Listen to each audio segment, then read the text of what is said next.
কিরে? আরে তুই বস বস। আজকে বিশাল গরম ভাই।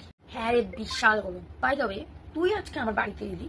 তুই? আরে অনেকদিন তোর সাথে দেখা হয় না, তাই বললাম একটু দেখা করে যাই। আরে দেখ, আমার মা কতবার ফোন করেছে ভাই, বাইরে বেরোলেই এতবার করে ফোন করতে থাকে। যাই হোক, তোর ব্যাগটা তো খুব সুন্দর রে। হ্যাঁ রে, মা কিনে দিয়েছে। তো চশমার ফ্রেমটাও তো বেশ সুন্দর রে, নতুন কিনেছিস নাকি? মা তখন এই ফ্রেমটা পছন্দ করে কিনে দিয়েছে, বুঝলাম। আর আমাদের ঘুরতেও নিয়ে যায়, আমার পছন্দের খাবার রান্না করেও খাওয়ায়।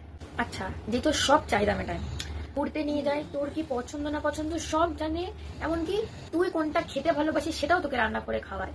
তোকে জাস্ট কয়েকটা ফোন করেছে যে তুই ঠিকঠাক করে আমার বাড়িতে পৌঁছেছিস কিনা, রাস্তায় কোনো অসুবিধা হয়েছে কিনা, আর তুই বিরক্ত হলি। প্রত্যেক মায়ের চিন্তা হয় তার ছেলে মেয়ে বাইরে বেরোলে যে ঠিকঠাক আছে কিনা, আর তোকে এতবার ফোন করেছে তুই একটা কল ব্যাক করলি না। সরি ভাই।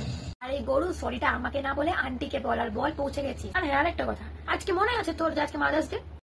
ভাই মনে ছিল না, এক্ষুনি ফোন কর। হ্যাঁ, হ্যালো মা। হ্যাঁ, আমি সাবধানে পৌঁছে গেছি। আর হ্যাপি মাদার্স ডে।